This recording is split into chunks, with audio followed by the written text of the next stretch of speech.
Donc, le sujet du jour, ce seront les caractéristiques d'objets, qui s'appelaient précédemment caractéristiques d'éléments, jusqu'à il n'y a pas longtemps.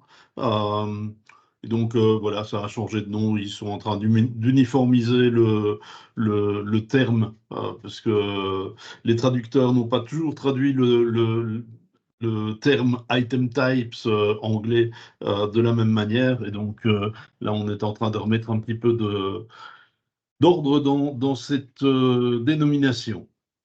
Bien, donc comme d'habitude, je dis que on va analyser un petit peu ce que MicroStation nous offre sur le sujet des caractéristiques d'objets, mais qu'on va avoir quand même assez peu de temps. Mais ici, je pense qu'on va quand même aller assez bien au bout des choses.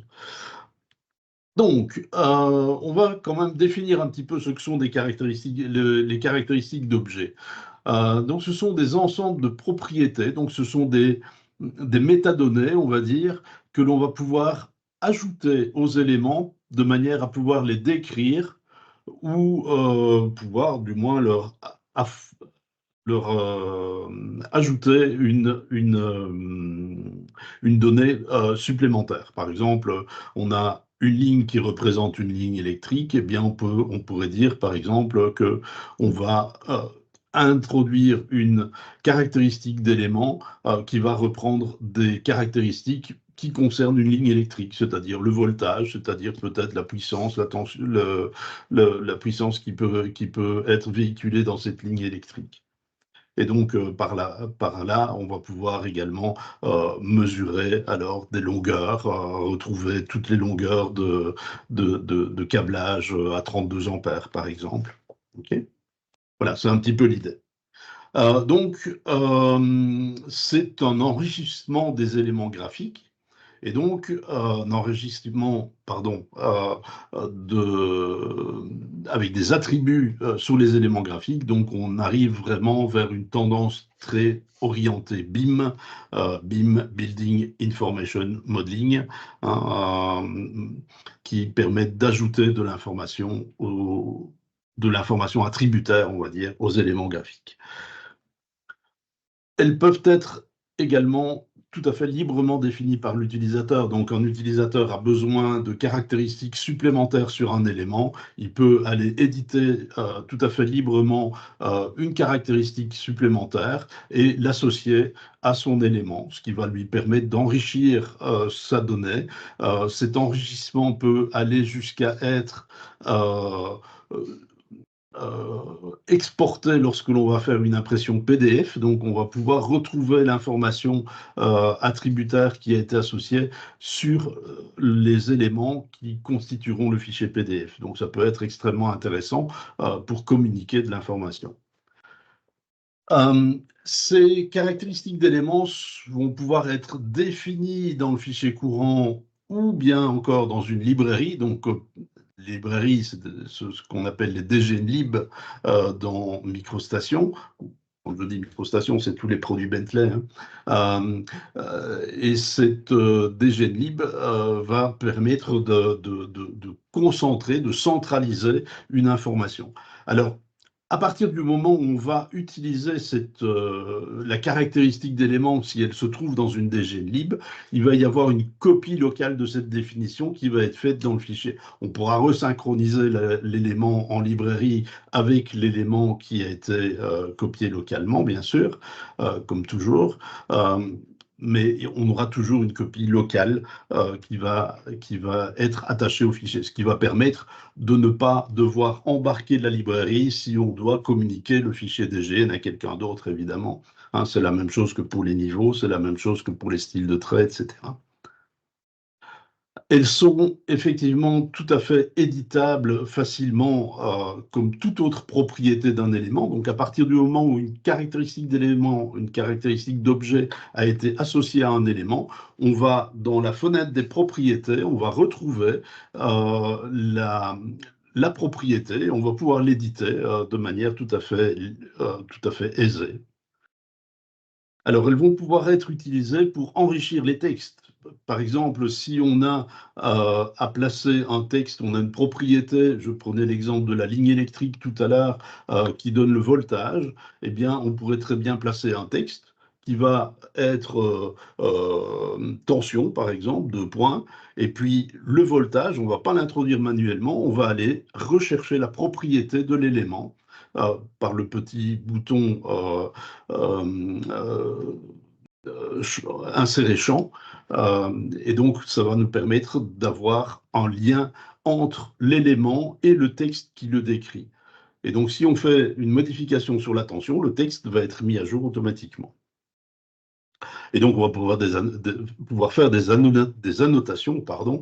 On va pouvoir faire des rapports également pour, comme je le disais tout à l'heure, obtenir des quantitatifs de longueur de ligne électrique, par exemple. Alors, les propriétés, on va pouvoir également, on va faire un petit exemple, hein, on va pouvoir également lier ces propriétés à des fichiers externes, et là, on verra comment ça se passe. Donc, quand on va introduire une propriété, un attribut, euh, je vais prendre par exemple un attribut couleur, hein, on va donner un attribut couleur, et cet attribut couleur, eh bien, on souhaiterait que ça vienne d'une liste, d'une palette RAL, par exemple, hein, les palettes standards, les palettes de couleurs RAL, bien, on va avoir une liste qui sera relativement conséquente et qui peut être mise à jour, évidemment. Eh bien, on pourrait dire que le champ couleur, eh bien, la liste des couleurs que l'on va pouvoir sélectionner et pas une autre, on ne va pas pouvoir introduire n'importe quoi, eh bien, ça provient d'un fichier Excel. Donc, je vous montrerai comment on peut faire ça. Alors, ça, c'est ce que je disais tout à l'heure, les caractéristiques d'objets. Avant, ça s'appelait caractéristiques d'éléments. Voilà. Alors, pour créer une caractéristique d'objet, c'est relativement simple, mais ça se fait en plusieurs étapes. On va tout d'abord ouvrir un fichier, le fichier dans lequel on va insérer la nouvelle caractéristique d'objet. Donc, c'est soit le fichier local dans lequel le fichier actif dans lequel on est en train de travailler, soit on va être un petit peu plus organisé. Moi, je conseille toujours d'être un peu organisé.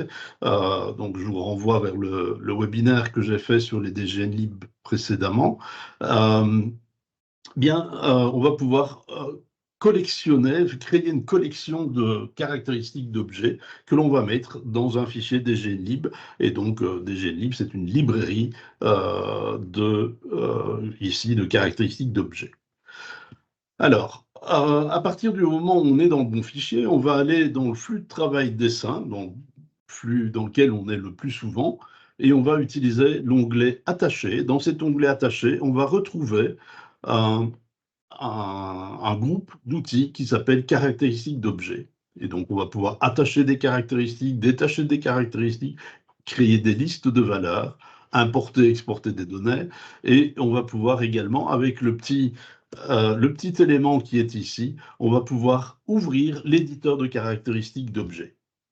Et donc, cet éditeur de caractéristiques d'objets va nous permettre de créer des listes, des groupes, on va dire, de caractéristiques d'objets.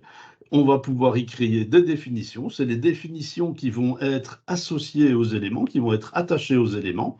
Et dans ces définitions, on va pouvoir avoir une ou plusieurs propriétés. On peut en avoir autant que l'on veut. Alors, je le disais précédemment, organiser les caractéristiques d'objets, c'est toujours bien. Et donc, moi, je préconise toujours de passer par les fameuses DGNlibs et d'y stocker ces fameuses caractéristiques d'objets nouvelles.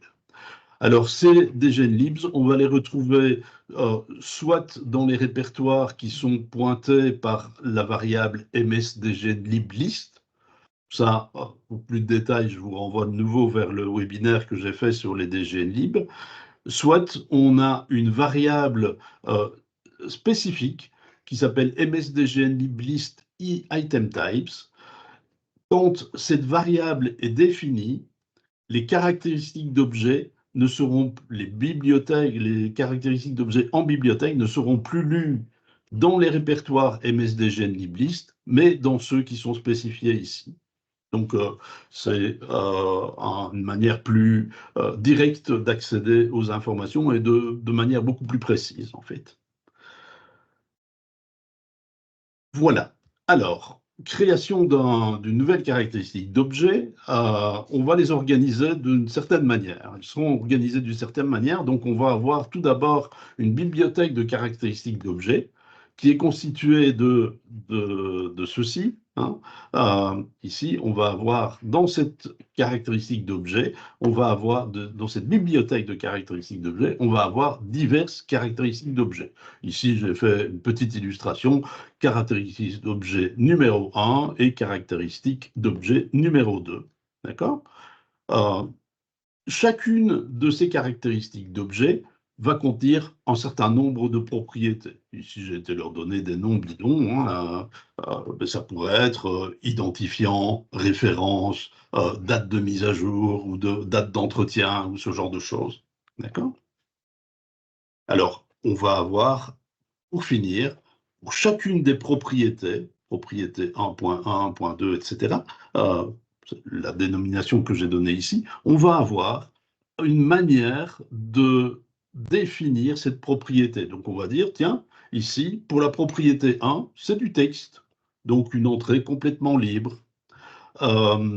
C'est un texte unique, ce n'est pas un tableau, donc on pourrait avoir un texte, je ne sais pas, on pourrait dire qu'on va faire une propriété avec une description des interventions qui sont faites sur un asset.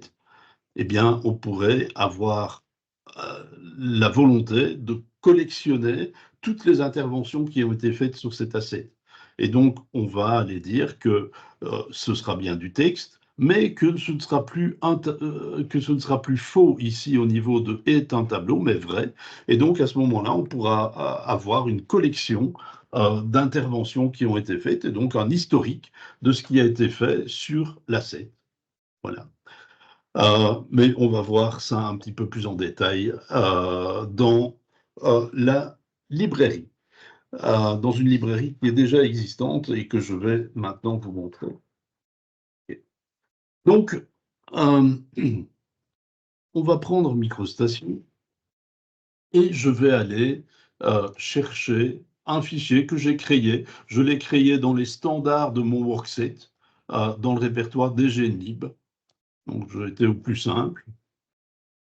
Alors ici, on va se retrouver effectivement avec le flux de travail dessin dans l'onglet Attaché, comme je l'ai préconisé tout à l'heure. Et ici, on va retrouver les caractéristiques d'objets, dont notamment ce petit outil qui va nous permettre d'ouvrir l'éditeur de caractéristiques d'objets.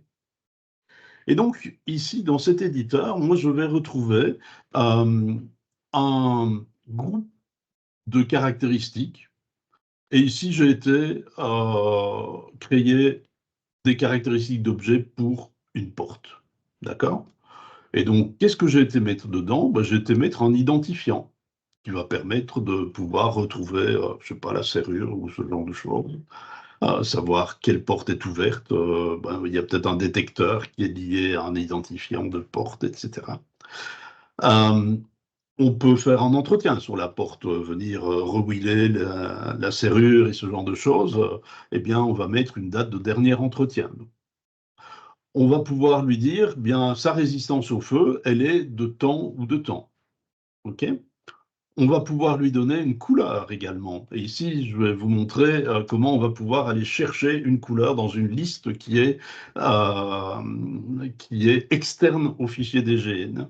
Et on va pouvoir faire une remarque. Alors, la remarque, ben, c'est un champ texte. C'est ce que j'ai fait tout à l'heure, hein, c'est ce que j'ai indiqué tout à l'heure. On va pouvoir avoir ici un tableau de remarques. Donc, il n'y aura pas qu'une remarque, on pourra en avoir autant que l'on veut.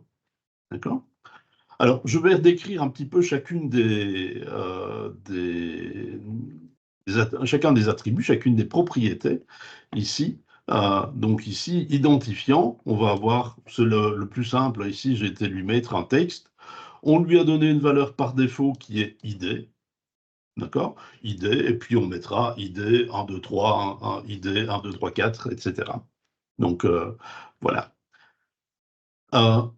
ce texte ici, cette information ici, lorsque l'on va l'associer à l'élément qu'il va décrire, eh bien, on va pouvoir lui dire que on va placer un texte en même temps.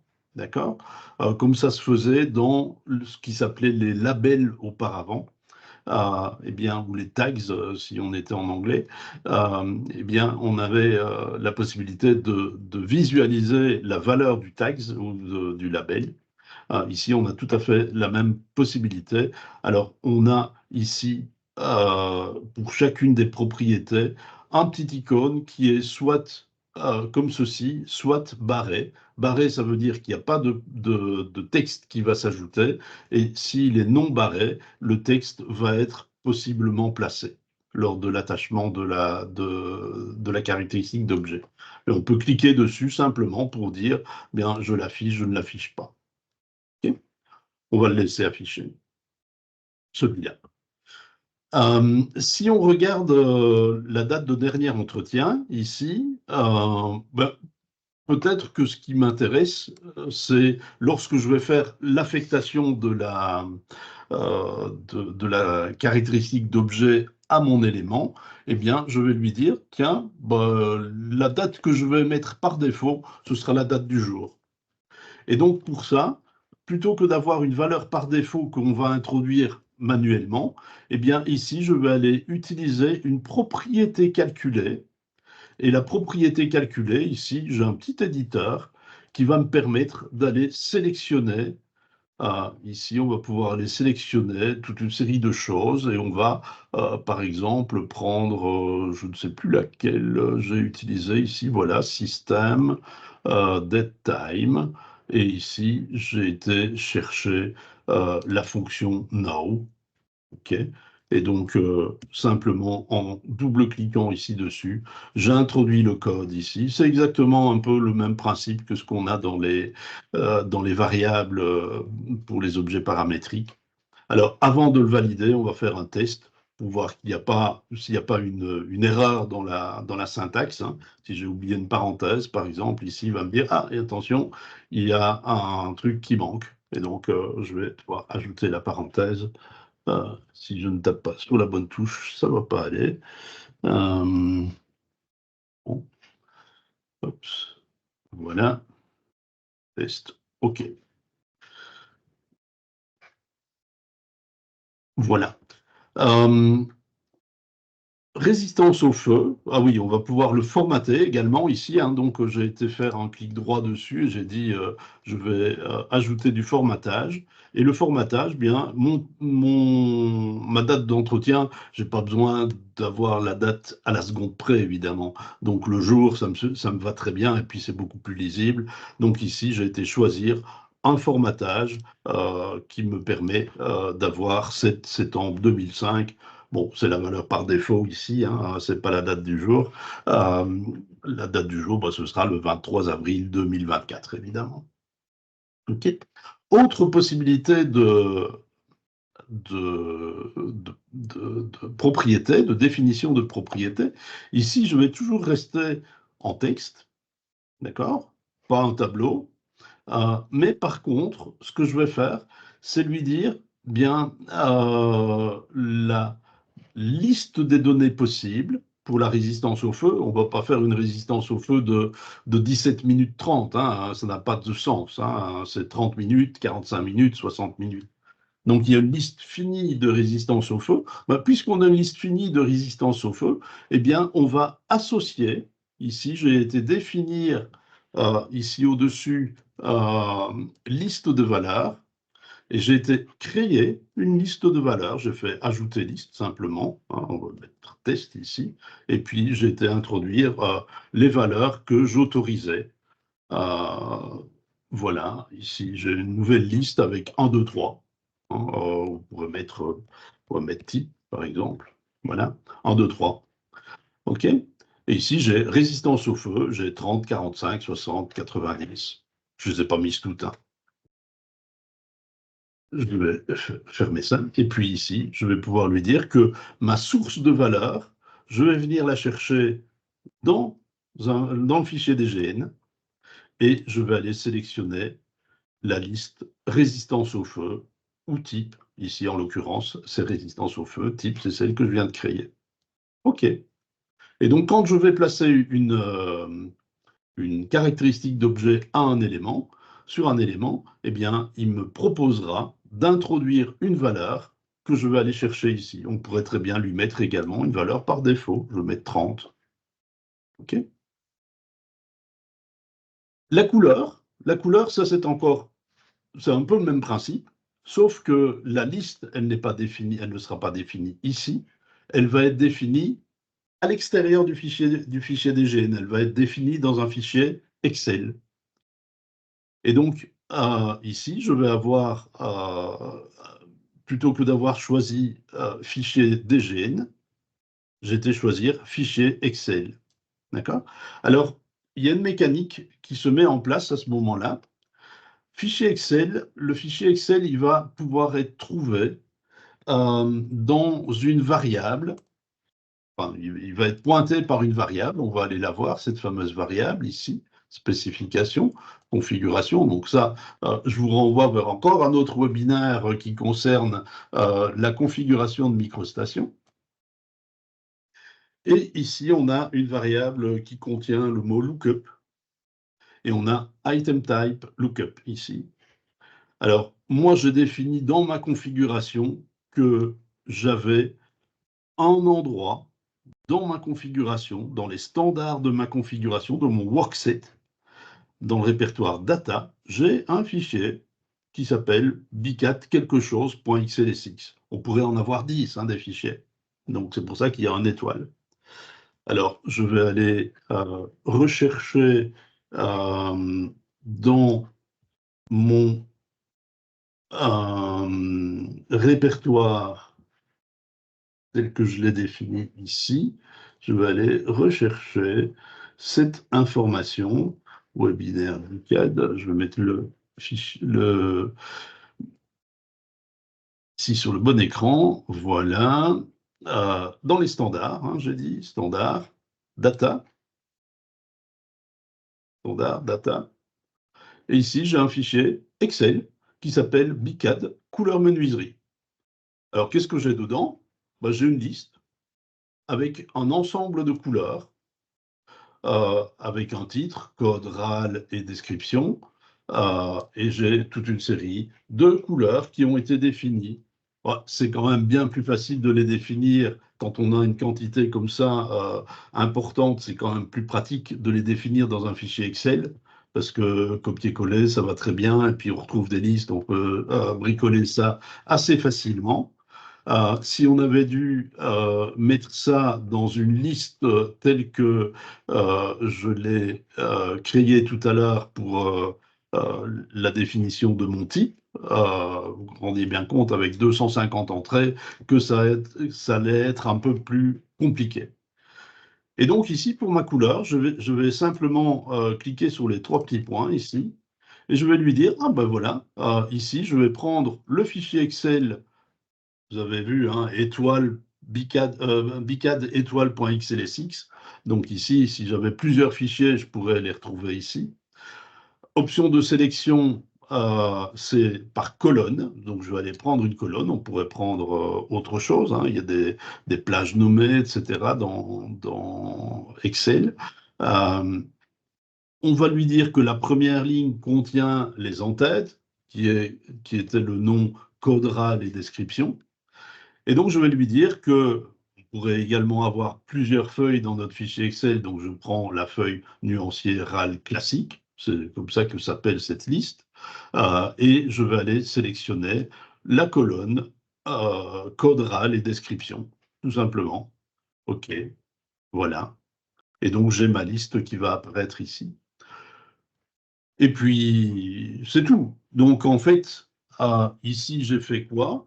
J'ai été créer un groupe de, de, de caractéristiques d'objets, je vais y arriver, auquel j'ai été créer une caractéristique d'objet. Donc, ça, première icône ici, on va créer le groupe. Ici, on va créer la caractéristique d'objet. Et ici, on va créer des propriétés. Alors, on peut également utiliser cet outil-ci pour faire des blocs de propriétés. Par exemple, si on a 10 caractéristiques d'éléments qui vont contenir chaque fois un identifiant, une remarque et une référence, par exemple, eh bien, on peut créer un groupe qui contient ces 3 informations de manière à les ajouter plus rapidement aux caractéristiques d'éléments qu'on crée. Donc ici, je vais en créer une nouvelle. On va l'appeler fenêtre, par exemple. Hein. On va être très créatif. Voilà. Ça se trie par ordre alphabétique. Et puis, je vais aller créer un identifiant. Identifiant. Voilà. Ici, je vais pouvoir lui dire que c'est du texte, blablabla. C'est exactement la même chose que tout à l'heure. Ici, je vais lui mettre IDF, par exemple, pour identifiant fenêtre. Et ici, je vais mettre IDP. Comme ça, on aura quelque chose qui va distinguer, un code qui va être généré avec un préfixe bien distinct. Et puis ici, on peut on peut lui mettre exactement les mêmes caractéristiques, le même type de caractéristiques. On va mettre la couleur, par exemple. Voilà. On va aller chercher la couleur, puisque elle est déjà disponible. Mais on va aller la chercher en XLSX. OK. On va aller prendre les 3 petits points. Et donc, on va reprendre exactement la même définition. Voilà. Et donc, on va avoir la couleur qui va être alimentée par la même liste que pour la porte. Donc, c'est extrêmement simple à faire.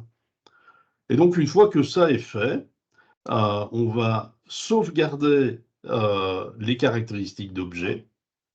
Alors ici, je suis dans un fichier dglib. Les fichiers dglib, ils sont chargés au démarrage de MicroStation. Et donc, parfois, ils resynchronisent quand même certaines choses. Mais pour être propre et pour être certain de ne pas avoir de soucis, on va redémarrer MicroStation, tout simplement. Et on va ouvrir un autre fichier, un fichier de travail maintenant. Hein. Et donc, j'avais créé un fichier 1 tout à l'heure qui est vierge actuellement.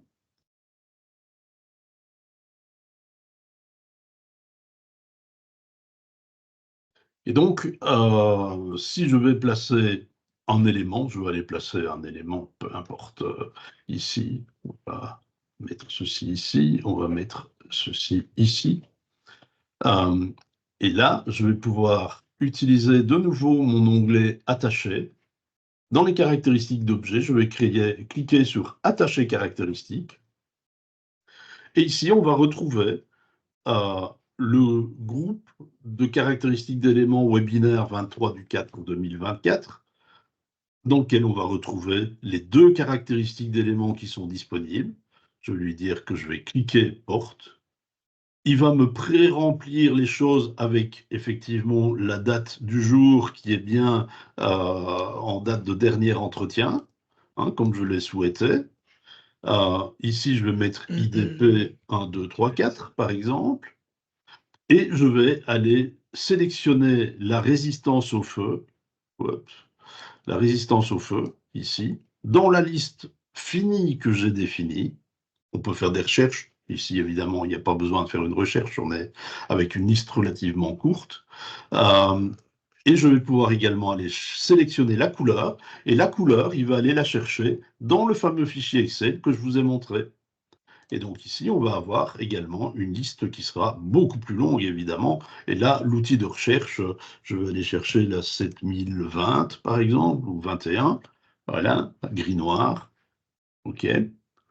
Voilà. Et je peux alors maintenant l'affecter ici à mon élément. Alors, de la même manière que ce qu'on avait dans la définition, ici, on retrouve les petits logos qui nous permettent de dire, ah bien, moi, quand je vais attacher ma caractéristique d'élément à mon élément, eh bien, je vais affecter un texte. On va en faire un en l'affectant ici, voilà.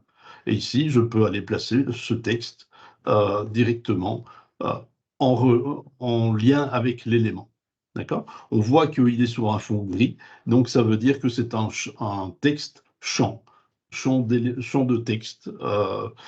Et donc, quand on va faire la modification de la caractéristique d'élément, de la propriété caractéristique d'élément ici, voilà, on va retrouver effectivement sur cet élément, on va retrouver, on retrouve toutes les propriétés de l'élément comme on a habituellement, et on va retrouver en plus le groupe d'attributs que l'on a appelé porte, la caractéristique d'objet porte qui a été associée. Et donc, on va pouvoir aller lui dire, ah non, c'est 1243 et pas 34, parce que je suis un peu dyslexique.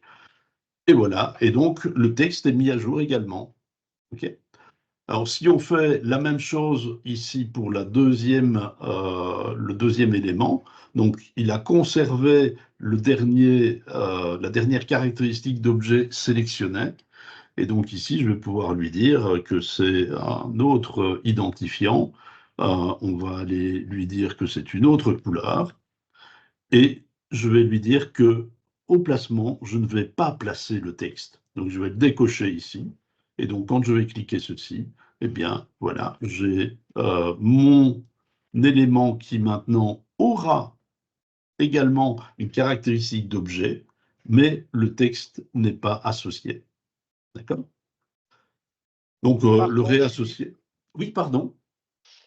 peut-on dessiner directement, et tu vas me dire, ça sera, je verrai ça plus tard, des objets avec toutes les caractéristiques? Oui, c'est possible. Voilà, parce Euh, que là, tu je, dessines un objet et après tu affectes les caractéristiques. c'est ça, voilà, tout à fait. Mais Alors en fait, que on ça peut le serait faire en un seul, intéressant. en un seul geste, effectivement. Euh, et comme tu l'as bien dit, j'allais en parler plus tard. Voilà, mais mais, j'en étais sûr. mais bon, Mais il fallait que je parle, il fallait que je parle. voilà, un peu de souplesse, un peu de souplesse. Donc, il n'y a pas de problème. En fait, ici, on va utiliser, je voulais l'aborder très brièvement, mais je vais le montrer parce que c'est quand même un outil intéressant et peu d'utilisateurs, à part des gens qui ont l'habitude de travailler notamment avec Open Roads ou ce genre de produits, ont l'habitude d'utiliser ce que l'on appelle les modèles d'éléments. Alors, les modèles d'éléments, c'est les deux petites icônes qu'on a ici, enfin l'icône ici qui s'allume ou qui s'éteint, et ceci. Quelqu'un a déjà utilisé les modèles d'éléments? Oui, Christophe Lecoustre, il me semblait bien qu'il avait utilisé les modèles d'éléments. C'est pour ça que je te posais la D'accord? question. Parce que quand il pose un élément, il y a toutes les caractéristiques qui viennent avec. D'accord. Laurent, je Voilà. pense qu'il a déjà aussi Oui, utilisé oui, c'est ça. ça. Ouais. Voilà. Euh, Et donc, les modèles d'éléments, en fait, on va aller les gérer ici. Moi, j'ai toujours dit que si Bentley avait voulu cacher une fonction, ben, il ne s'y serait pas pris autrement que pour les modèles d'éléments. Euh, Vous allez comprendre pourquoi. En fait, ici, je vais aller définir mes modèles d'éléments. Encore une fois, ça peut être défini dans le fichier local, mais ça peut être défini dans une librairie. Hein. Et donc, à partir du moment où c'est défini dans une librairie, on a toujours ces modèles d'éléments qui sont à disposition. Et donc, on va pouvoir faire des choses assez intéressantes. Et donc, ici, je vais cliquer sur le fichier qui va recevoir mes modèles d'éléments et je vais ajouter un nouveau modèle d'éléments. On peut ajouter un groupe ici, je vais l'appeler webinaire, par exemple. Voilà. Je vais créer un nouveau modèle et je vais l'appeler porte. D'accord? Alors, ma porte, moi, j'aimerais bien qu'elle se place sur un niveau particulier. Et donc, ici, j'ai des niveaux, je vais le mettre sur le niveau général. D'accord?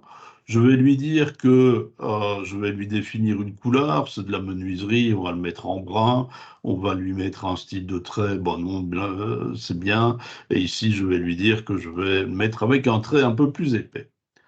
Alors, bah, vous allez me dire, bah, c'est rien d'impressionnant, hein. Maintenant, ce que je souhaite faire, c'est lui dire, bien, mon trait qui va représenter une porte, j'aimerais également que il embarque de l'information attributaire. Alors, comment est-ce que je vais faire? Bien, je vais faire un petit clic droit ici, dans la zone où il n'y a rien. Et il va m'afficher un petit menu ajouté. Alors, je vous dis, hein, s'ils avaient voulu le cacher, ils ne s'y seraient pas pris autrement. Parce que quand on va faire ceci, on va se retrouver avec un truc qui est avec plein d'options possibles, dont une qui s'appelle options. Et je ne sais pas pourquoi ça s'appelle option, en fait, c'est pas le bon nom. Et ici, on va pouvoir retrouver les caractéristiques d'objets, ici, et on va prendre porte. Et donc, on va retrouver de nouveau notre IDP quelque chose, etc., etc. Et donc, une fois que ça c'est défini, je vais fermer ma fenêtre et je vais lui dire, maintenant, quand je vais aller placer un objet, alors c'est quand on va aller placer un objet, donc si je place une ligne, voilà, il va prendre la bonne définition graphique, mais également, quand l'élément a été créé, on va voir que on a cette caractéristique d'objet qui est associée à l'élément créé. Alors, c'est lié aux éléments que l'on va créer. Donc, si je place un texte, je vais placer un élément. Et donc, quand je vais sélectionner cet élément, ici, on va retrouver également les caractéristiques d'objets qui ont été associés. Donc, il faut quand même faire un petit peu attention. Les modèles d'éléments, c'est bien, mais c'est pour paramétrer euh, un ensemble d'attributs qui vont être utilisés par l'élément qui sera placé après. D'accord? Quel que soit l'élément. Je crois qu'ils auraient dû ajouter la possibilité de pouvoir démarrer un outil, mettre une entrée clavier. D'accord? Mais voilà, il n'y a pas ça là-dedans, malheureusement. Mais ça pourrait être une demande à faire chez Bentley. D'accord? Voilà, donc pour la manière dont on va créer et associer les caractéristiques d'éléments, les caractéristiques d'objets aux éléments, c'est pas plus compliqué que ça. D'accord? Donc c'est extrêmement pratique.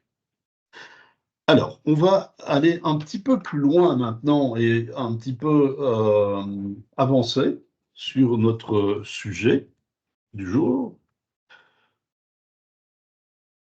Attacher, détacher les caractéristiques d'éléments. Détacher, je n'ai pas montré, mais c'est encore plus simple. On n'a qu'un geste à faire. Attacher, détacher les caractéristiques. Je vais cliquer mon texte ici.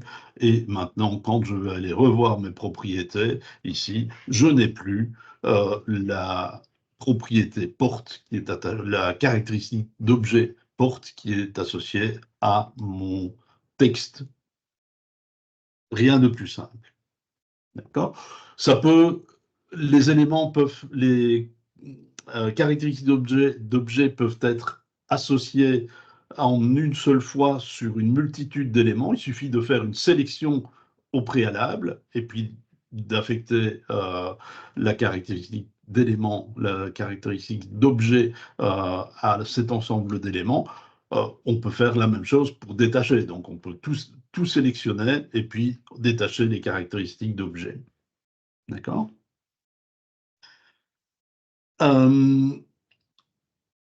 Voilà, ben, ici, c'est ce que je disais.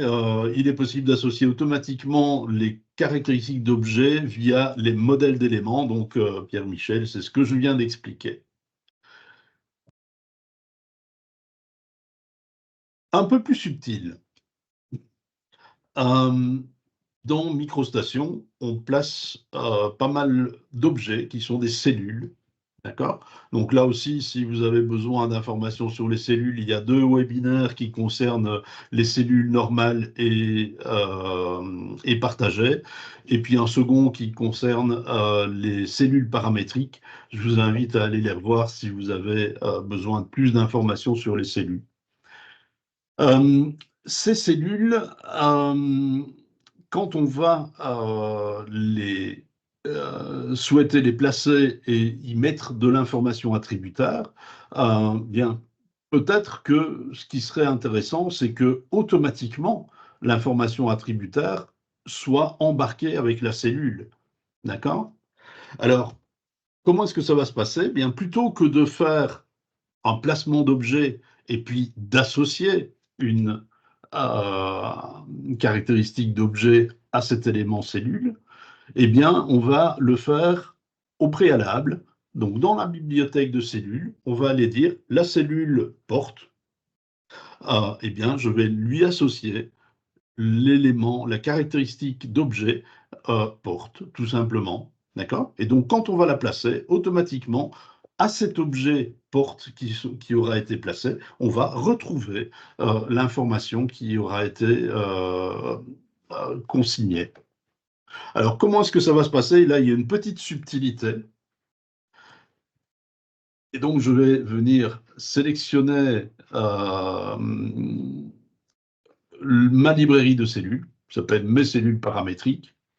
J'ai pris des cellules paramétriques tout simplement pour expliquer comment ça fonctionne et pourquoi il y a certaines choses qui ne fonctionnent pas comme on penserait que ça devait fonctionner, que ça doit fonctionner.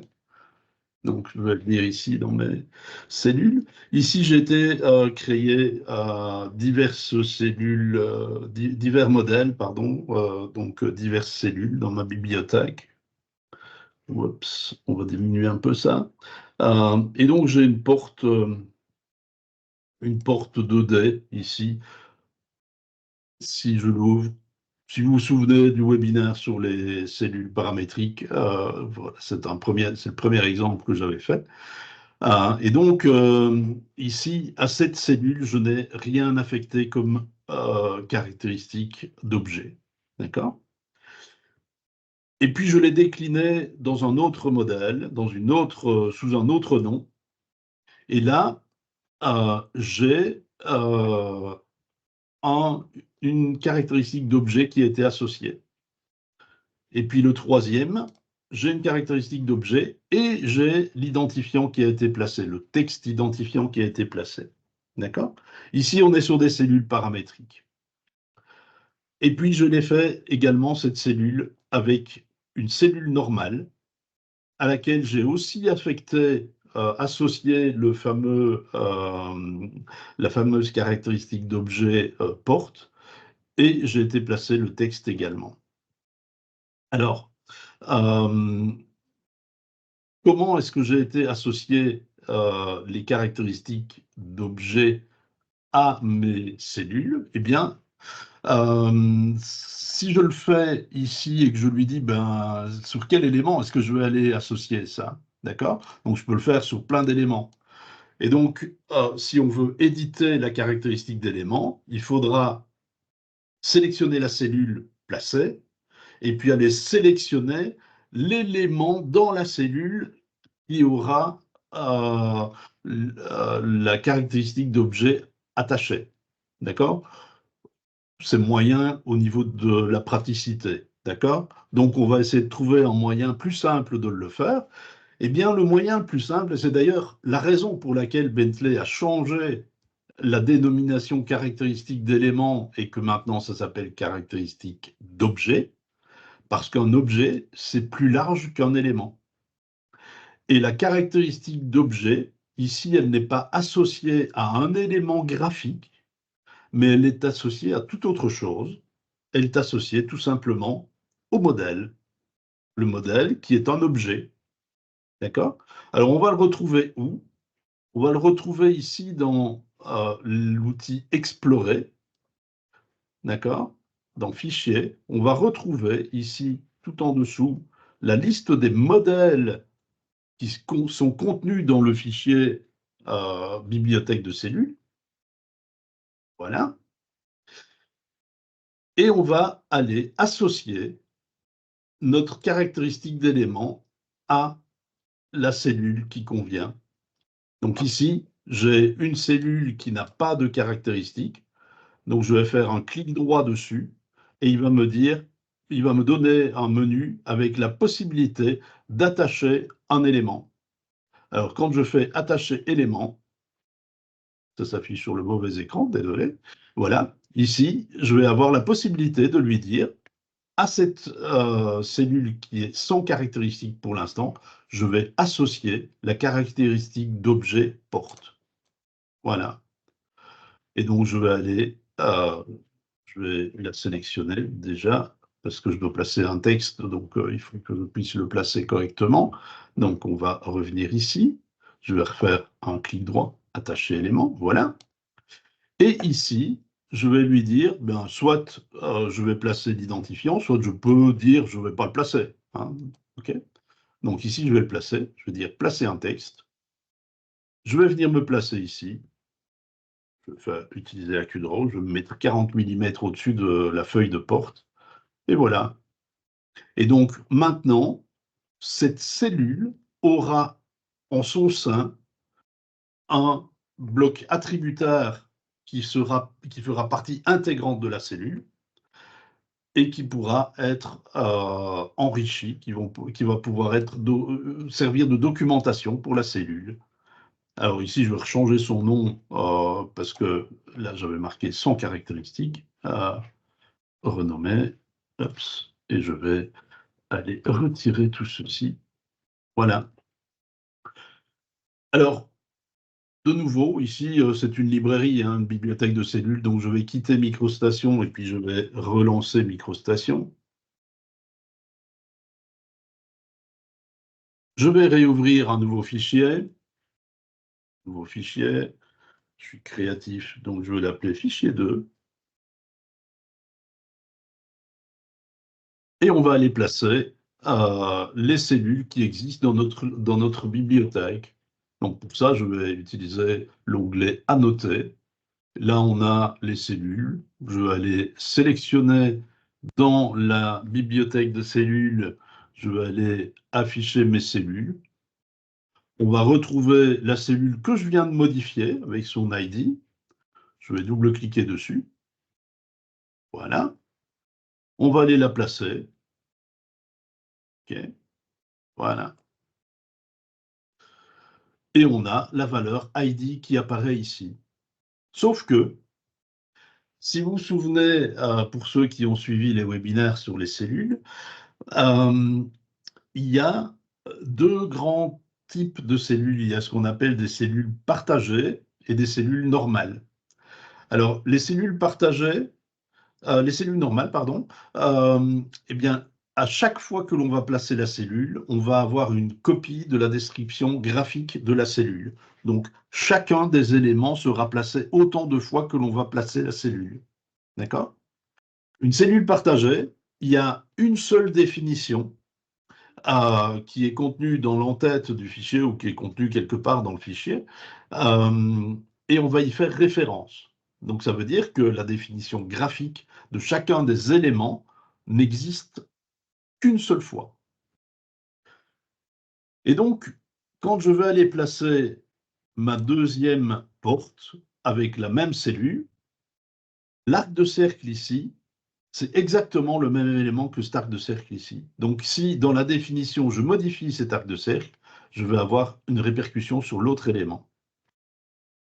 Idem pour le texte ici. Le texte ici, si je le modifie, eh bien, je vais le modifier sur les deux éléments simultanément, ce qui n'est pas bon. Alors, les cellules paramétriques sont effectivement avec des définitions partagées également, d'accord? Tout comme les cellules d'AutoCAD, d'accord? Les blocs d'AutoCAD. Alors, dans MicroStation, on a une autre manière de faire, c'est de travailler avec ce qu'on appelle des cellules normales. Donc moi, ici, j'ai défini aussi une cellule normale.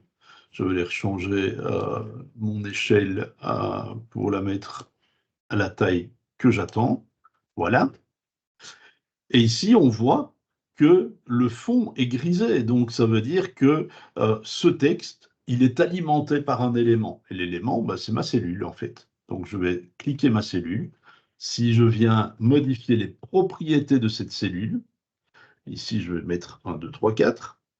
quand je vais valider, mon texte va être mis à jour. Si je viens ici, je vais avoir effectivement mon bloc attributaire qui va pouvoir être mis à jour, mais par contre, le texte ne va pas suivre. D'accord? Et donc, dans les cellules partagées, que ce soit des cellules partagées à la AutoCAD, mais ça, on ne sait pas les éditer, donc on va les laisser comme ça. Mais dans les cellules paramétriques, eh bien, dans les cellules paramétriques, il est déconseillé de mettre directement le texte. Alors, on va faire autrement dans les cellules paramétriques. Je vais revenir sur ma cellule ici. Je vais réeffacer ça. On n'en a plus besoin. Je vais aller éditer mon modèle de cellule paramétrique ici que j'ai édité tout à l'heure pour lui ajouter des informations attributaires. Et ici, je vais lui dire, bien, le texte, moi, je ne vais pas le mettre puisque de toute façon, il ne se mettra pas à jour. Donc, je vais le supprimer. D'accord? Par contre, on aura toujours les caractéristiques d'éléments qui seront associées. OK? Alors, je vais requitter MicroStation et le relancer pour que ce soit propre.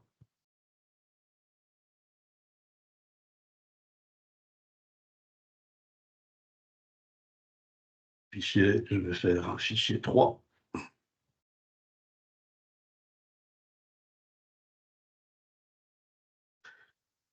Et dans ce fichier 3, je vais venir de nouveau annoter cette cellule. Je vais prendre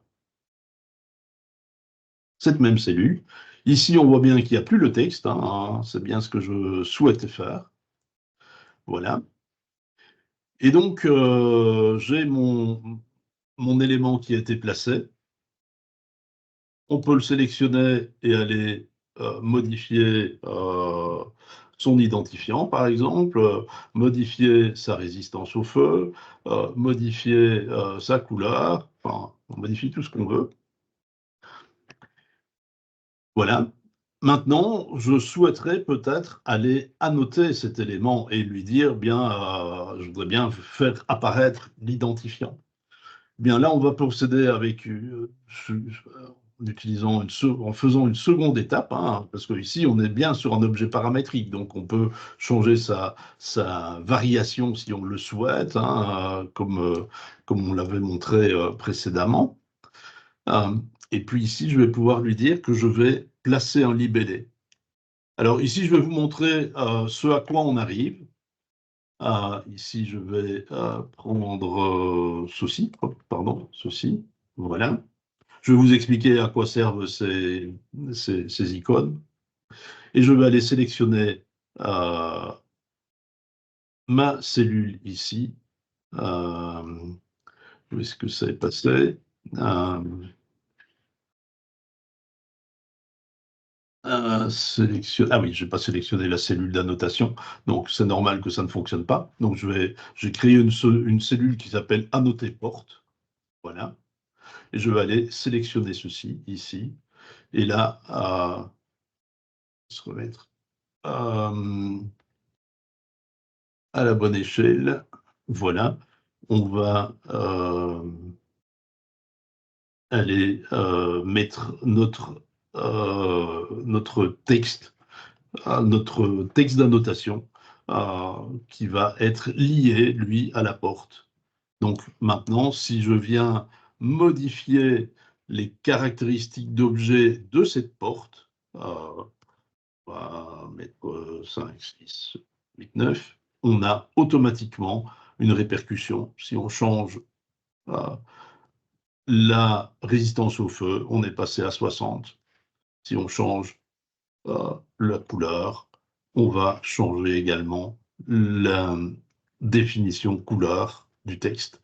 Alors, pour faire une cellule d'annotation, c'est extrêmement simple en fait. Je vais en refaire une où je ne vais marquer que l'idée. D'accord? Et donc, pour ça, je vais simplement aller placer un texte. On va créer une cellule en fait. Je vais aller placer un texte, je vais l'appeler ID 2 points. Et puis, qu'est-ce que je veux mettre dans l'ID? Bien, je vais aller sélectionner insérer champ. Et je vais lui dire, bien, mon information, moi, je veux la retrouver dans un élément. Je vais prendre une propriété d'élément et je vais sélectionner ma porte qui contient une caractéristique d'objet. Et donc ici, je retrouve dans mon éditeur de champ, je vais retrouver toutes les caractéristiques, dont la caractéristique d'objet porte. Et je vais prendre identifiant ici. Oh, je peux le mettre en majuscule, je peux le mettre en minuscule, etc. Blabla. On a un petit aperçu ici de la manière dont ça va s'afficher. Ça me va bien. Je fais OK. Donc vous voyez ici, il apparaît également en grisé, sur fond grisé. Et donc, je vais aller le placer. Pourquoi est-ce que je ne le vois pas? C'est l'air bizarre.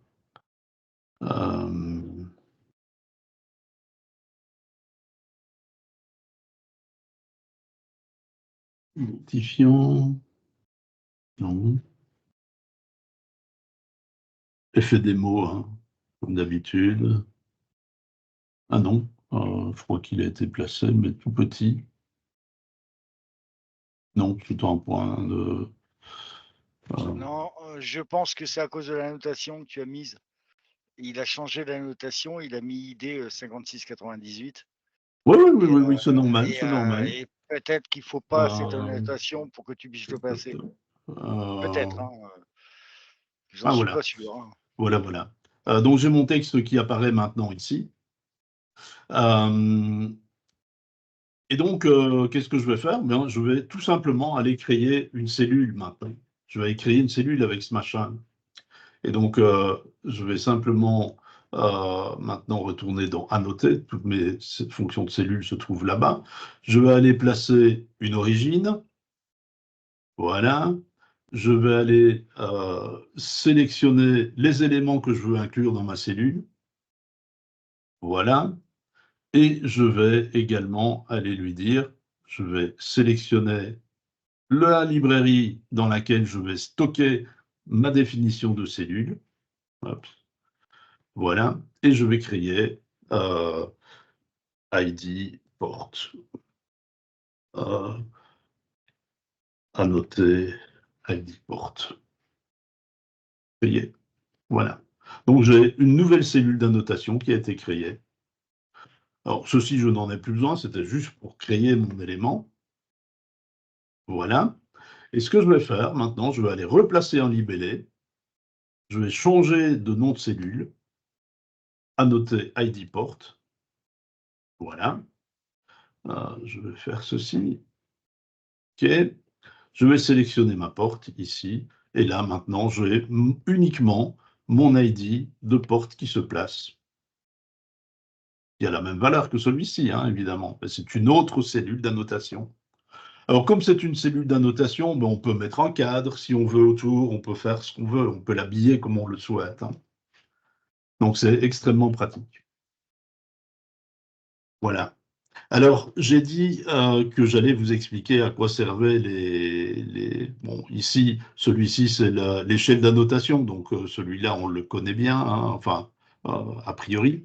Si je fais ceci, on va avoir un texte qui va se placer probablement un petit peu différemment, tout dépend de l'échelle. On va avoir également ceci qui va nous permettre de créer une association avec l'élément et ceci qui va nous créer une association topologique avec l'élément. D'accord? Alors, je vais resupprimer les choses que je viens de créer, tout simplement parce que je ne sais plus comment j'avais mis mes paramètres. Hop, voilà. Et on va supprimer ceci également. Je vais aller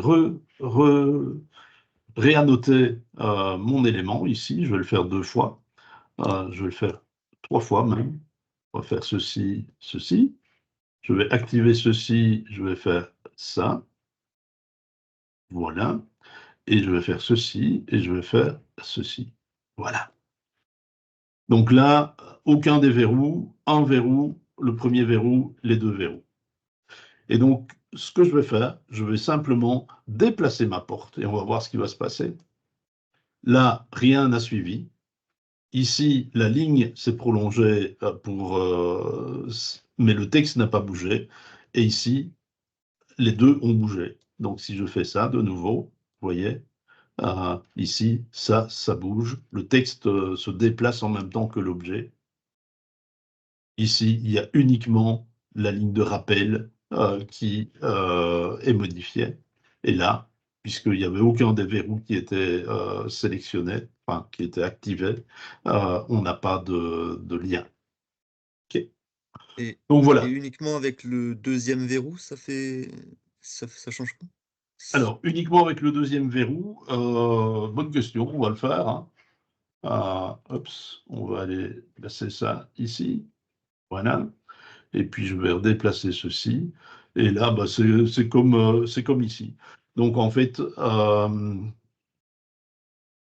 Ouais, il le prend pas. voilà, c'est pas la bonne option, on va dire. OK. Voilà. Alors, si on poursuit. Les caractéristiques d'éléments, les caractéristiques d'objets, ça a un gros avantage, c'est que ça permet de fournir de l'information au fichier sur les éléments du fichier. Et donc, l'idée, c'est de pouvoir les exploiter. Donc, on vient déjà d'exploiter un petit peu les choses ici en plaçant des annotations avec des cellules d'annotation. On a placé un texte, on peut placer un texte également lors de l'association quand on va attacher une caractéristique d'objet à un élément, ben on va pouvoir placer un texte éventuellement. Mais on va pouvoir également sortir des rapports. Donc, je vais prendre un autre fichier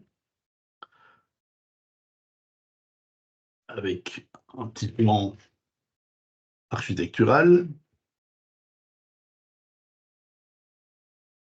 Se mettre en filaire. On va prendre la manière par défaut d'afficher les choses. Et donc, voilà, ici, j'ai toute une série de portes qui ont été placées.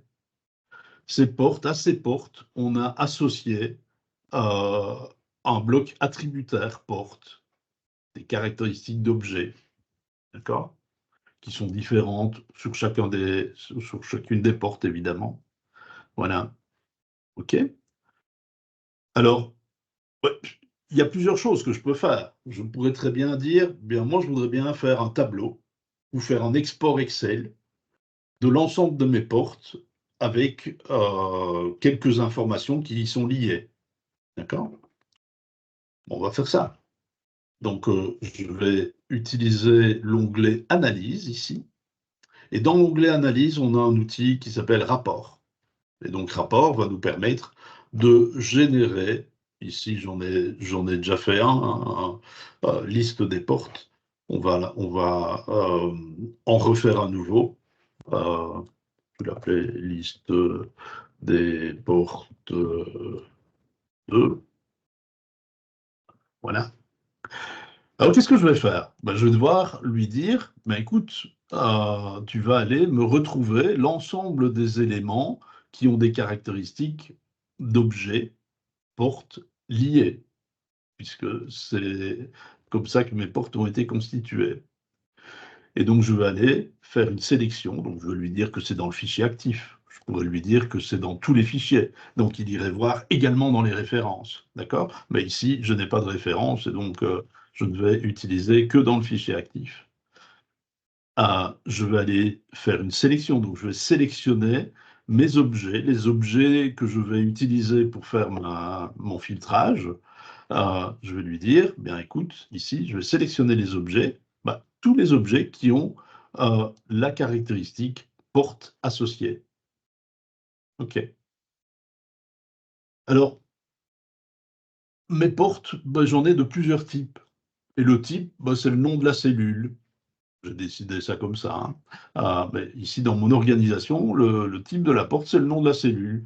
Donc, le nom de la cellule, je ne l'ai pas dans cette information porte. D'accord? C'est plus réduit. Mais par contre, je l'ai dans l'élément qui porte la caractéristique d'objet. Et donc, je vais lui dire, je vais ajouter l'objet associé. L'élément est associé à un fichier blablabla, est attaché à un élément. Donc l'élément caractéristique d'objet est associé à un élément graphique. Et l'élément graphique, c'est une cellule. Et là, je vais aller utiliser l'élément. Voilà, je pense que c'est ça. Je ne sais plus comment je l'ai fait tout à l'heure. Voilà, je vais prendre la cellule. OK. OK. Alors, on pourrait faire des filtres encore et dire bah, toutes les portes qui sont rouges, je les élimine, par exemple. D'accord? Ou toutes les portes qui ont telle caractéristique d'élément, je vais, telle valeur de RF, par exemple, je vais les éliminer. Ou ne garder que celle-là, évidemment. Alors, ceci étant fait, normalement, je dois avoir déjà maintenant toutes mes portes qui vont apparaître dans ma liste. Sauf que ici, dans les colonnes que je veux voir, pour l'instant, je n'en ai pas. D'accord? Donc, je vais ajouter des colonnes à mon listing. Et je vais lui dire, bien, dans les caractéristiques d'objet, je vais aller choisir l'identifiant, je vais mettre la résistance au feu, je vais mettre la couleur, par exemple. D'accord? Et puis, je vais ajouter également, dans les propriétés de la cellule, je vais ajouter le nom de la cellule également. OK. Et donc, on va se retrouver avec, oups, 4 colonnes qui vont apparaître. Alors, pour m'assurer que tout fonctionne bien, j'ai un premier bouton ici qui va me permettre d'avoir un aperçu des résultats. Et donc ici, je vais me retrouver avec les résultats tels qu'ils vont être ajoutés. Si je place un tableau, par exemple, avec ces informations, je vais avoir cette liste-là. C'est un peu mal foutu parce que les identifiants, ils ne sont pas triés, enfin, il n'y a rien de trié, donc je vais définir un critère de filtre. Et donc, de tri, pardon. Ici, je vais règle de tri, clic droit, je vais trier sur, je vais trier sur l'identifiant, par exemple. D'accord? Je pourrais ajouter un tri secondaire. Hein. Je vais cliquer, si je vais trier plutôt sur la résistance au feu, j'aurais pu avoir un deuxième tri qui serait la couleur, par exemple. Okay. Bon, ici, identifiant, ça va bien. Voilà. Et donc ici, j'ai bien de ID1 à ID12. Okay. Voilà. Je vais pouvoir placer maintenant mon tableau. Donc ici, placer mon tableau. Et ici, je vais le placer ici. Voilà. Et j'ai l'ensemble de mes éléments. OK. On peut l'exporter également en fichier Excel. D'accord? Liste des portes. Tout simplement. Alors, petit détail par rapport au tableau. Si je viens modifier, je vais prendre une porte intérieure. Voilà. Et je vais aller ID4, je vais aller mettre que c'est une résistance au feu de 90. Voilà. Si je regarde dans mon tableau ici, ID4, la résistance au feu est toujours de 45. D'accord? Alors pourquoi? Tout simplement parce que on a vu que les informations qui vont peupler le tableau vont pouvoir venir de sources différentes du fichier local, mais peut-être aussi de fichiers en référence.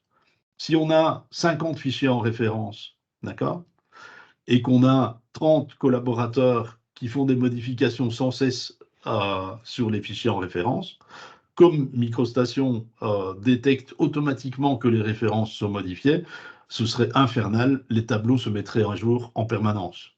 D'accord? Ils se mettraient à jour en permanence et ça grèverait les performances du système. Donc, la mise à jour est une mise à jour volontaire de la part de l'utilisateur. Et donc, pour ça, on va simplement cliquer sur le tableau. On a un truc mise en page qui va apparaître ici, qui va nous permettre de modifier un petit peu tout ce qu'on veut dans le tableau. Et on va pouvoir utiliser l'outil actualiser le tableau ici. Et à ce moment-là, maintenant, on a bien les 90 minutes qui apparaissent dans notre tableau pour la ligne ID4, tout simplement. D'accord? Ça, c'est une première manière d'exploiter les données.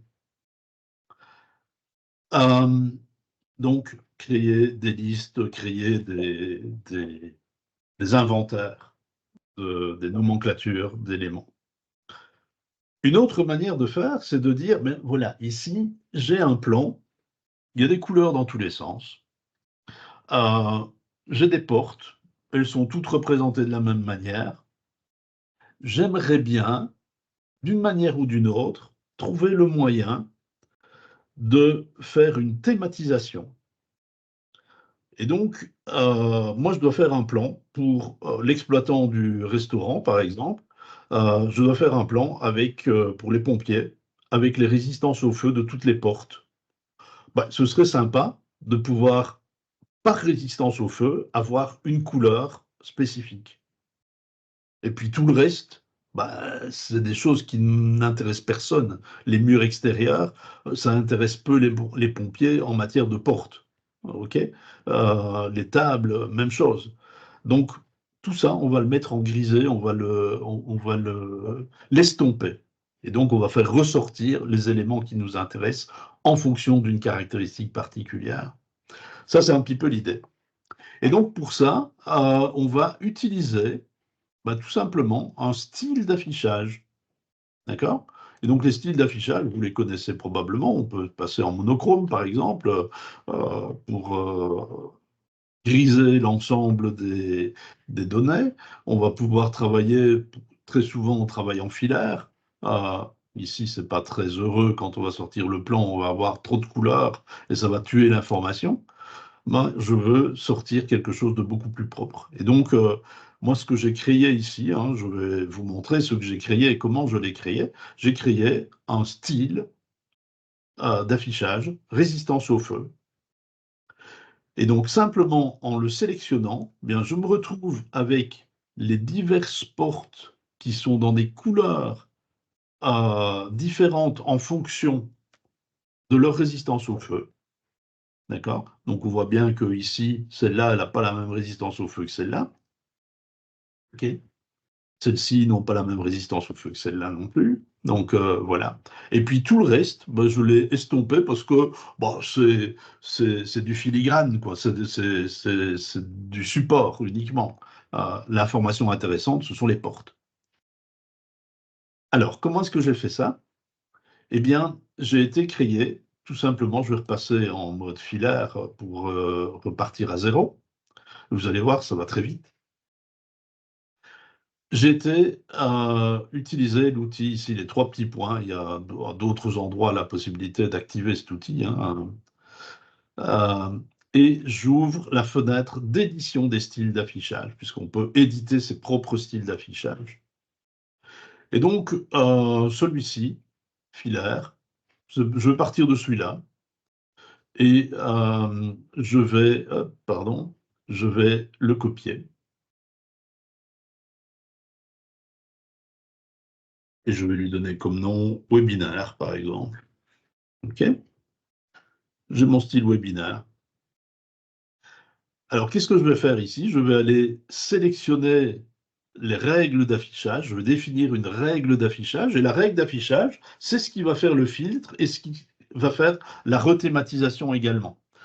Si vous avez déjà utilisé les tables de plumes, on a un concept plus ou moins équivalent dans les tables de plumes qui va permettre de définir des critères, je veux dire les surfaces. Eh bien, je veux que toutes les surfaces soient remplies avec la couleur grise. OK? Eh bien, ça, on peut le faire dans les tables de plumes, mais on peut le faire également dans les règles d'affichage ici. Alors, la différence, c'est que les tables de plumes ne vont être utilisées que pour l'impression, tandis que les règles d'affichage, elles vont être utilisées pour l'affichage et pour l'impression. D'accord? Et donc ici, je vais aller dire que je vais créer une nouvelle règle d'affichage et je vais l'appeler webinaire. Alors, qu'est-ce que je vais faire? Moi, j'ai des portes avec des résistances au feu, j'ai une liste finie de résistance au feu, eh bien, je vais pouvoir utiliser soit l'outil nouveau ici, et je vais définir chaque fois le filtre moi-même, soit, puisqu'on a des éléments de base sur lesquels s'appuyer, eh bien, je vais dire que je vais générer de manière automatique, je vais utiliser le générateur de règles d'affichage. Alors ici, on va se baser sur une propriété. La propriété, bah, ce sera quoi?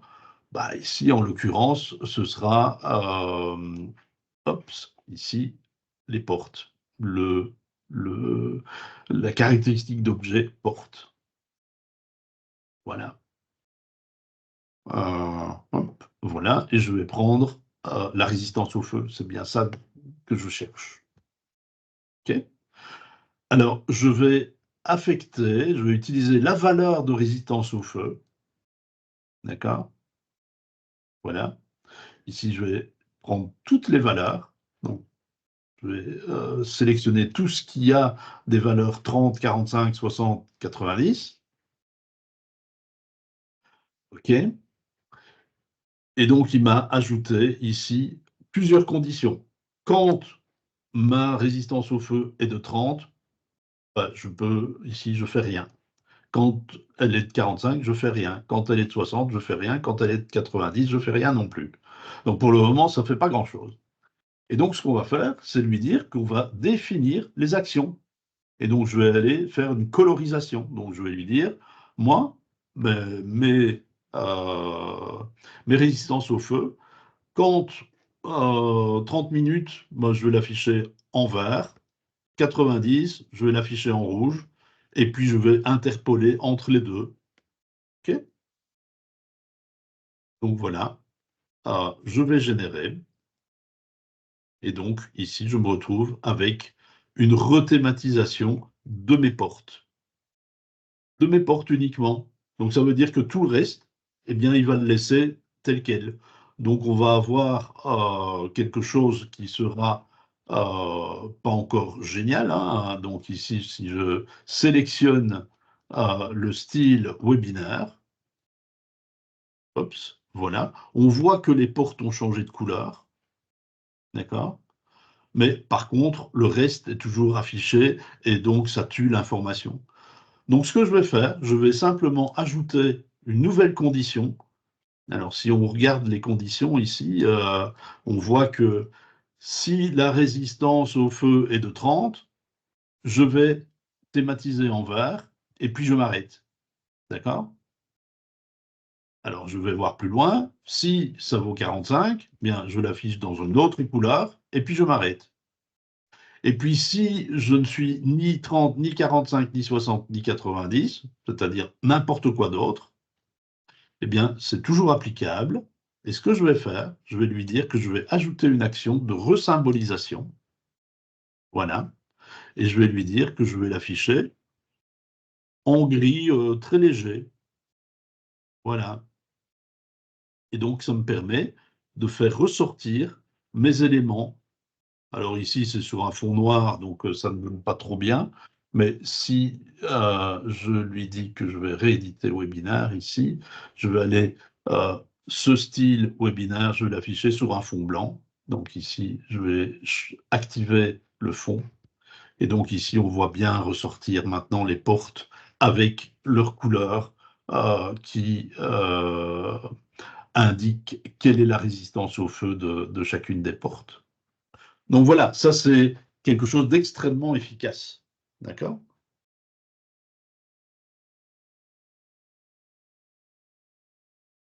Je regarde ce que j'avais encore prévu d'expliquer. OK, ben voilà, on est à peu près à la fin. J'ai encore une petite chose à dire. J'en ai toujours des choses à dire. Qu'est-ce qui va se passer avec d'autres formats de fichiers? Alors, j'aurais dû le mettre dans l'autre sens. En fait, si on fait un export de ce fichier, je vais faire simplement un petit truc. Je vais aller placer une ligne. Une ligne. Une ligne, ce n'est pas une cellule. D'accord? Et sur cette ligne, je vais aller attacher une caractéristique d'élément.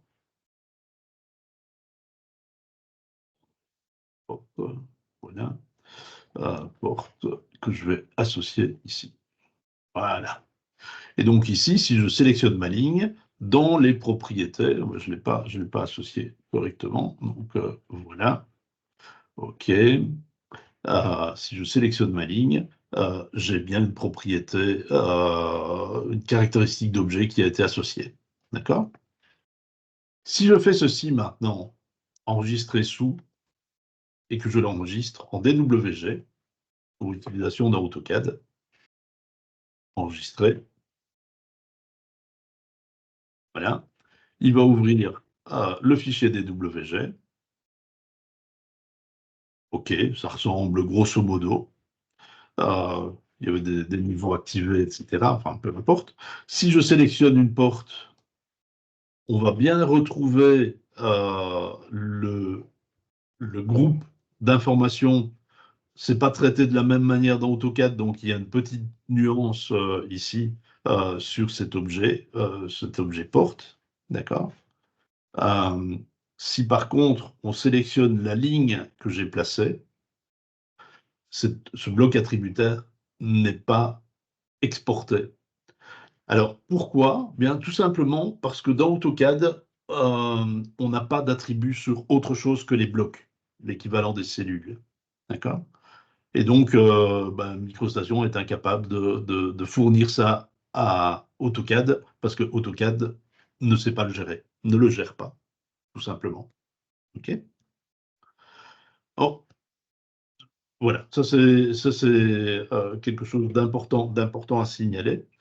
Un autre endroit où les propriétés attributaires sont intéressantes, c'est quand on travaille avec des fichiers SHP. Je ne sais pas si quelqu'un utilise des fichiers SHP. En fait, les attributs des tables qui sont liées au fichier SHP vont être traités comme des caractéristiques d'objets. Et donc, on va pouvoir faire des filtres, on va pouvoir faire de la rethématisation, et donc sur base des attributs que l'on retrouve dans les fichiers SHP. Donc, ça peut être extrêmement intéressant. OK. Et donc, voilà, j'avais fait un petit exemple l'autre jour, je ne sais plus avec qui j'ai fait ça. On avait la carte de la France avec tous les départements français et on a fait une rethématisation de l'ensemble des départements avec une colorisation par surface, par la superficie de chacun des départements. Donc voilà, c'est aussi, ça se fait exactement comme la thématisation automatique, la création automatique, la génération automatique des conditions dans notre exemple avec les portes, les résistances au feu, sauf qu'on va utiliser plus des valeurs, mais on va utiliser des plages alors de surface. D'accord? De autant à autant, de autant à autant, etc. Voilà, donc pour ma part, la présentation est terminée.